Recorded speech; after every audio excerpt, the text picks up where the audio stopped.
కాంగ్రెస్ లో పంచాయతీలు దీపావళి టపాకుల్లా పేరుతూనే ఉంటాయి. ఒక జిల్లాలో గొడవ సద్దుమణిగే లోపే మరో జిల్లాలో భగ్గుమంటుంది. ఇప్పటికే మంత్రుల ఎపిసోడ్ పార్టీ కేడర్ లో గందరగోళం సృష్టించినంత పనిచేసింది. ఇక తాజాగా జగిత్యాలలో జీవన్ రెడ్డి చేసిన కామెంట్స్ తో టెంట్ హౌస్ వాళ్ళ పేల్చారు. ఇక జీవన్ రెడ్డి గతంలో చాలా సార్లు కామెంట్స్ చేసినా తాజాగా చేసిన వ్యాఖ్యలు పార్టీలో రాకెట్లా దూసుకెళ్తున్నాయి. ఇంతకీ జీవన్ రెడ్డి కామెంట్స్ వెనుకున్న మర్మం ఏంటి? ఉన్నట్టుండి ఎందుకు పటాకుల్లాంటి మాటలు పేల్చుతున్నారు? Have a look.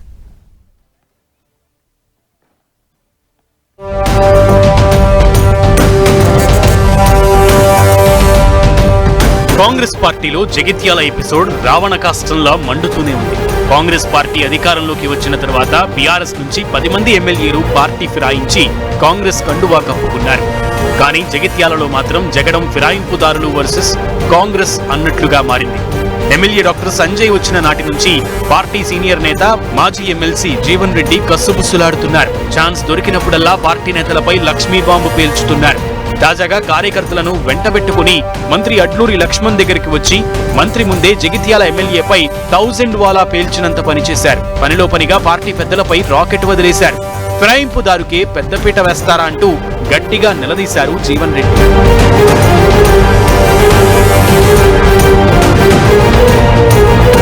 తాజాగా బీర్పూర్ మండలంలోని శ్రీ లక్ష్మీ నరసింహస్వామి ఆలయ నూతన కమిటీ నియామకం జరిగింది.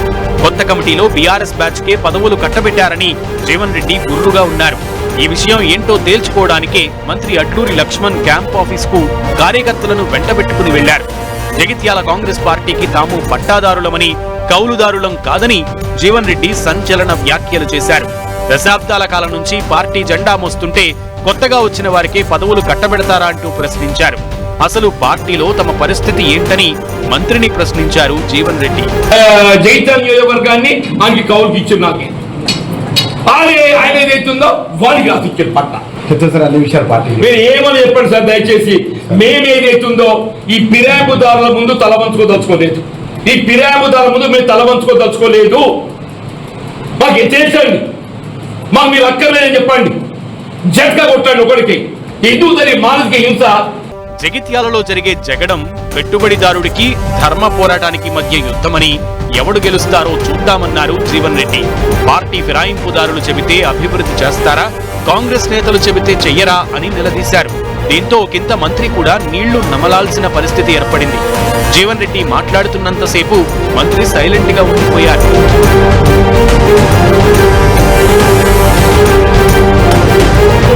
జీవన్ రెడ్డి ఫైర్ అవడం వెనుక పెద్ద మతలబు ఉందనే చర్చ జగిత్యాలలో జోరుగా వినిపిస్తోంది. కొత్తగా డీసీసీ ఎంపిక ప్రక్రియ జరగనుంది. దీంతో తన వర్గానికే పోస్టు ఇప్పించుకోవాలనే ఆలోచనతో జీవన్ రెడ్డి ఉన్నట్లు తెలుస్తోంది. డీసీసీ కోసం కాంగ్రెస్ లో సీనియర్ జువ్వాడి రత్నాకర్ రావు కుమారుడు అయిన నరసింగరావుకు సిట్టింగ్ ఎమ్మెల్యే మద్దతు ఇస్తున్నారు. ఎమ్మెల్యే సంజయ్ ఆయనకు మద్దతు తెలిపారనే ఒకే ఒక్క కారణంతో జీవన్ రెడ్డి నో అంటున్నారు. డీసీసీ కోసం ఒక గ్రామస్థాయి వ్యక్తిని జీవన్ రెడ్డి బరిలో దింపి మద్దతుగా నిలుస్తున్నారట. ఈ ఆలయ కమిటీ విషయంలో ఫైర్ అయితేనే డీసీసీ పోస్ట్ తన వర్గానికి దక్కించుకోవచ్చనే ఆలోచనతో ఉన్నట్లు టాక్ నడుస్తోంది.